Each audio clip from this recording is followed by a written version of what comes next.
I just turned 40 years old. So naturally, I've been reflecting on my adult life so far. 10 years ago, when I turned 30, I had a huge party. It was my dirty 30. I was living in Los Angeles and dozens of people showed up. We partied late into the night, I got hammered, and it was awesome. 10 years later, turning 40, I celebrated with my wife and 3 sons and 2 close friends. We ate lemon meringue pie and played Settlers of Catan, and I was in bed by 9. What a difference 10 years can make. So looking back in the last 20 years, I realized that for the most part, I lacked direction. I spent way too much time trying to figure things out and find myself. And admittedly, I was a pleasure seeker. Fun was my number one priority. At 25, I graduated from graduate school, and I was kind of angry at the world. I had been in school for 21 years straight, and the last thing I wanted was some authoritative figure to step in and help me out and tell me what I could or should do with my life. But I kind of wish I'd had that. I could have saved myself a lot of grief. So here are 10 things I wish someone had told me at 25. Number 1, always be reading a book. I didn't develop my reading habit until about 4 years ago. And gosh, I wish I started sooner because books are amazing. Books contain timeless wisdom and all the secrets of the ages. And you can get them from the library for free. Everything you need to know outside of your direct experience can be found in a book somewhere. Anybody who's ever had any level of success will tell you exactly how they did it. Not only that, but a reading habit is a skill you can lean on to learn any other skill. Number 2, take full responsibility for your life. This one was hard for me because to take full responsibility means you have to stop complaining about everything, and I mean everything. It also means you have to stop blaming other people or circumstances for where you're at or for your current, unpleasant behavior. By accepting responsibility for your past, you release yourself from the clutches of circumstance, and it's liberating. Now, when I say circumstances, I don't mean the random stuff that happens. Life is going to throw you curveballs. Obviously, things just happen sometimes. But you can regain control of your reactions. You are in charge of your behavior and your attitude. And by freeing yourself from your past and no longer blaming circumstances or people for why you're not where you could be or why you're not happy, you release yourself from the past to unlock a brighter future for yourself. This principle is the first step to wisdom, and it's echoed all throughout time. Number 3, you are going to die. Don't forget. Now, although we're all aware that we're going to die, it didn't feel real in my 20s. It felt like I was going to live forever. So my values were misplaced.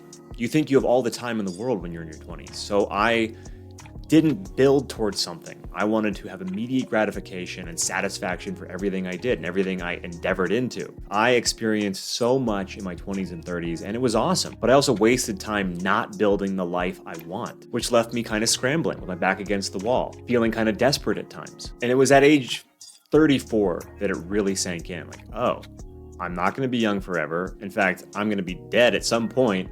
I have to start taking things more seriously, especially since I was getting married and I wanted to start a family. And that meant discipline. I needed to implement discipline into my life, and I didn't want to. And it certainly wasn't fun. And it took a lot of adjustment, and it took a lot of me kicking and screaming, to be honest. But it was also at that time I decided to be a professional. I knew I needed to step up my game because, yes, I'm going to die, but life also might be long. I might be around for a very long time. And unless I take strides right now to make sure my family is going to be okay, I'm going to be left feeling desperate and scared and always operating from a panicked place and a desperate place rather than from a grounded, calm place. When you have a vision for your life, when you know what you want, and you're taking steps to get there every day, you behave and act very differently than you do when you're just seeking pleasure and wanting to have fun and wanting things to be easy. Don't forget, the clock is ticking. Time wasted literally is life wasted. Number 4, forgive all. I used to have a giant government-sized chip on my shoulder. I was mad. And it weighed me down, man. Look, anger is like fire. Fire can warm your house or it can burn it down. And it only warms your house when you are in control of that fire. Anger you harbor for others only burns you. And this is where forgiveness comes in. You gotta wipe that slate clean. Any resentment or anger you're harboring towards others, you gotta let it go. Forgive them. Forgive everybody. Forgive anyone who's ever hurt you before, who's ever mistreated you. Forgive anyone you've never met who you don't like, who you think is doing the wrong thing. Forgive them, because hating them only gives them power over you. And then you gotta forgive yourself. And this is actually way harder for people than forgiving everyone else. You have to forgive yourself for all the stupid stuff you've done, all the mean-spirited, ignorant, bad behavior, bad decisions, everything you've done, everything that you're mad at yourself about. You have to forgive and move on, because it doesn't matter what you've done, it matters what you do. You gotta stop being so hard on yourself. You are only human. Hold yourself to a high standard, but forgive yourself for your mistakes from the past. Which brings me to number 5. Your only enemy is you. This one can be triggering for some people. I know, because it was triggering for me. And when I first read it, and whatever book I read it in, I rejected it.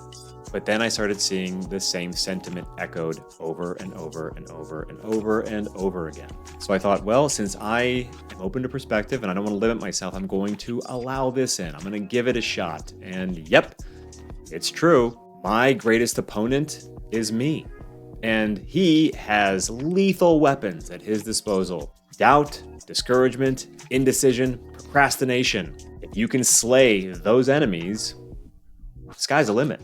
You can do whatever you want with your life. And please don't get me wrong, this principle does not excuse bad behavior in the world. It simply holds you accountable to yours. And the more you overcome yourself, the more equipped you are to take on the world. Number 6, every aspect of your life is a mirror of you as a person. Circumstances don't control your life. Luck isn't real, and all superstition is rooted in fear. Everything in your life, from your car to your house to the people around you to your weight to your bank account, they're all reflections of you. Your circumstances come from your decisions. Your decisions come from your thoughts. Your thoughts come from your mind, and you are your mind. Your mind is what makes you you. So if you want to change your circumstances, you got to start by changing the way you think. Number 7, surround yourself with quality people. Constructive relationships only. Kindness, patience, compassion, these are all necessary qualities that are helpful. I'm not saying you cut yourself off from everyone. I'm just saying be careful who you let in. If the people in your life don't support your growth, aren't encouraging, if they're cutting you down, if they're not offering something constructive to the relationship, cut them loose. There's no rules. Even if it's family, you can keep them at a distance. You can say hello from time to time. You can be cordial and loving, but protect yourself from people who don't have your best interest at heart. Protect yourself from people who offer no value. A lot of people will root for you until you surpass them, and then they resent you. If there's anyone in your life like that, cut them out. It's okay to eliminate people who bring nothing to the table. Number 8, decide what you want from life and create a vision of your future. Establishing clear goals is a fundamental tenet of living a successful life. This is probably common knowledge. Everyone knows, yeah, you set a goal, you go for your goal. The problem is not in someone's ability to achieve a goal. It's in their lack of establishing what that goal is. Without goals, you're aimless. You won't find your purpose. You won't get to where you want to go because you won't know where you're going. A lot of people just drift through life and they hope for the best. They have a vague idea of what would feel good if they got it, but they have no idea what that exact thing is, so they have no idea how to get there. I ask people sometimes, how much money do you want to have? And they say, enough. And I say, okay, well, you probably already have enough money. How much would you actually like? They don't have a clear idea of what they want. Look at it like this. A house isn't built without a blueprint. You don't arrive at a destination without a map. Your life is no different. Paint a clear picture in your mind's eye of what you want and when you want it by. Make a plan and go for it. Adjust along the way. When you hit a snag, identify the snag, figure out what's not working, tackle the snag until you overcome it and keep going. But you won't get anywhere unless you know where you're going. If you're not being pulled forward by your future, if you're being pulled back by your past, You're gonna live shackled to what's happened before, always. Your present will always be defined by what's happened before. So you have to know where you're going, to have something that's strong enough to pull you forward, to get you towards the thing you want. This is literally the difference between the few and the many.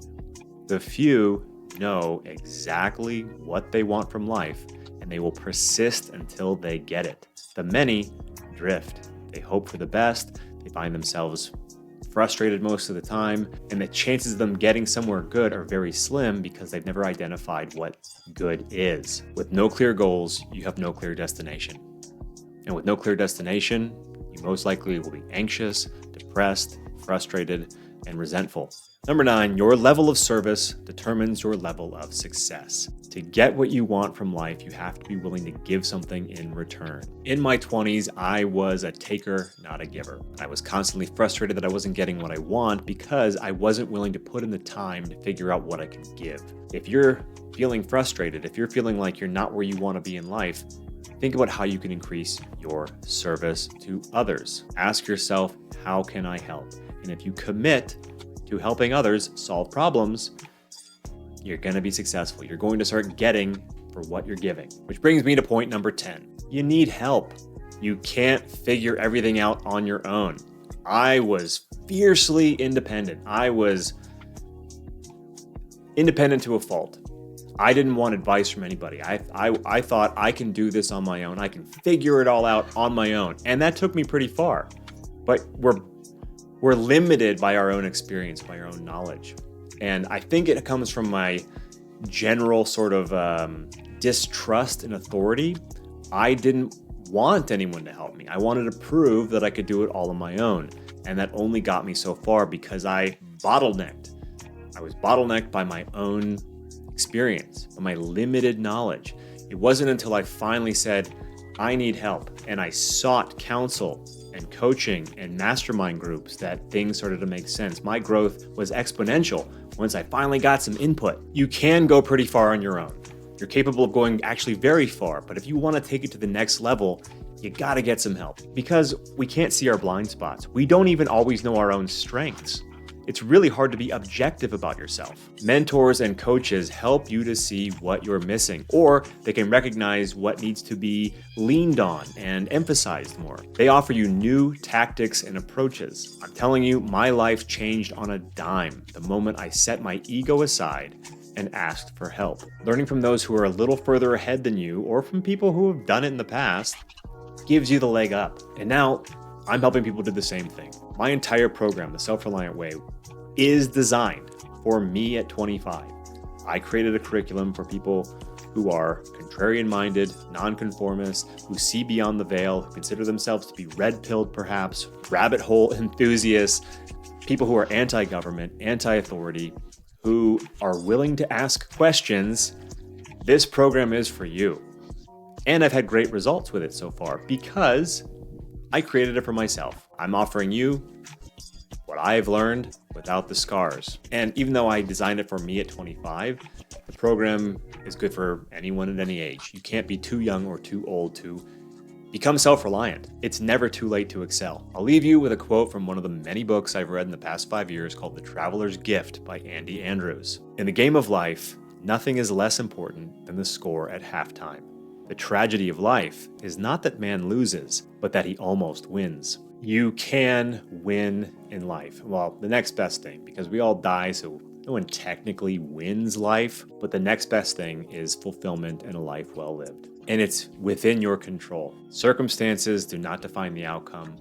It's you. It's your attitude, your behavior, your persistence, your belief in yourself, and your ability to solve problems successfully. If you're interested, my program, The Self-Reliant Way, is officially launching in 1 month. I want to work with you. If you want to work with me, click the link below and see if it's a good fit. If you're new to the channel, I really appreciate you being here. If you're old to the channel, I'm very appreciative of your support. Thank you for watching. Please comment, like, share, subscribe, all that good stuff, and I'll see you in the next one.